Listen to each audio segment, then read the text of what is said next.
Aujourd'hui, je vous présente le jeu Le Tour du Monde en 80 jours, un jeu de stratégie à partir de 10 ans pour 2 à 6 joueurs et une durée de partie d'environ 45 minutes. Dans Le Tour du Monde en 80 jours, vous quittez Londres en étant suspecté d'avoir volé la banque de Sa Majesté. Voyagez à travers le monde et revenez à Londres pour prouver votre innocence. Le jeu se compose d'un plateau principal et de 2 mini-plateaux que l'on pose de chaque côté. Dessus, on pose les cartes représentant l'argent. Ces plateaux sont la banque. Les cartes passe-partout sont des cartes événements que l'on place en bas du plateau face cachée. Chaque joueur va récupérer un carnet de voyage qui donne le coût des déplacements ainsi que de ce côté-là un rappel des événements des cases du plateau. Il va récupérer également 3 cartes rumeurs qu'il va poser dessus et la somme de 80 livres, donc avec ces petites cartes, avec une carte de 30, une de 15, 2 de 10, 2 de 5, une de 3 et 2 de 1. Pour démarrer la partie, on va placer son pion sur la carte Londres. Les joueurs, chacun leur tour, en avançant son pion dans le sens de la flèche et tenter de rallier le premier, Londres. Les déplacements ont un coût qui change en fonction du nombre de cases parcourues, donc qu'on retrouve ici. Si avec mon premier joueur, j'avance de 5 cases, je me mets là, cela va me coûter 15 livres. Le joueur va donc dépenser 15 livres pour les remettre à la banque. Le second joueur décide, lui, d'avancer de 3 cases. Donc, on va dire que c'est le joueur vert. Ici, pour 3 cases, il va payer 6 livres qu'il va remettre également à la banque. Il est sur une case passe-partout, donc il doit piocher une carte s'il est placé en premier. Ici, comme ce n'est pas le cas, il doit en prendre 2. Après les avoir consultés, il décide laquelle il joue et laquelle il défausse. Il y a des événements qui se jouent immédiatement et d'autres qui ont un effet qui peut se jouer un peu plus tard selon les besoins du joueur. Certaines cartes ont un symbole en bas à gauche. Je vais essayer de vous en trouver une, comme ici, avec une montre. Quand on tombe sur cette carte, on mélange la défausse à la pioche à la fin de son tour pour reconstituer une nouvelle pioche. Le joueur suivant décide, lui, d'avancer de 6 cases. Et pour cela, il va donc dépenser 21 livres. Donc, il va également remettre à la banque. Plusieurs cartes comportent des chiffres avec des lauriers.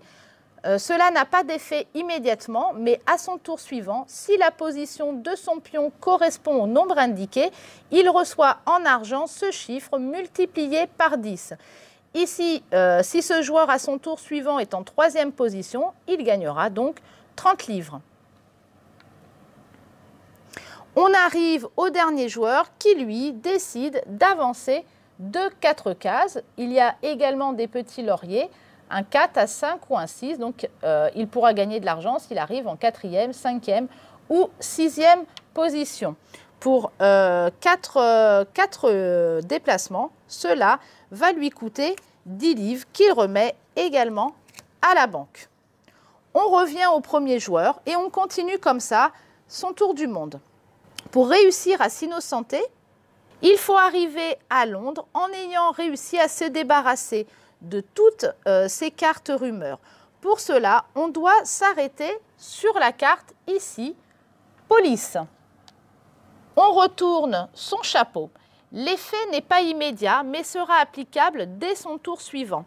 Avant de se déplacer, on retire une carte rumeur et on récupère de l'argent en multipliant sa position par 10. Donc ici, il est en première position. Donc, il récupérerait 10 livres.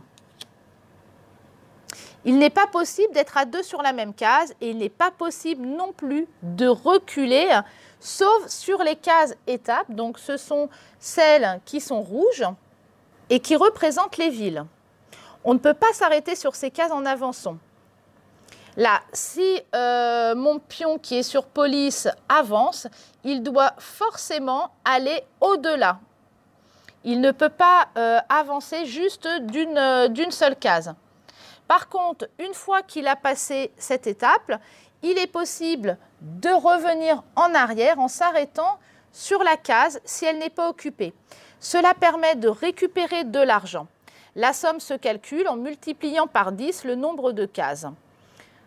Si je me retrouvais donc sur la case 18 et que je reculais donc de 5 cases, je gagnerais 5 fois 10, 50 livres.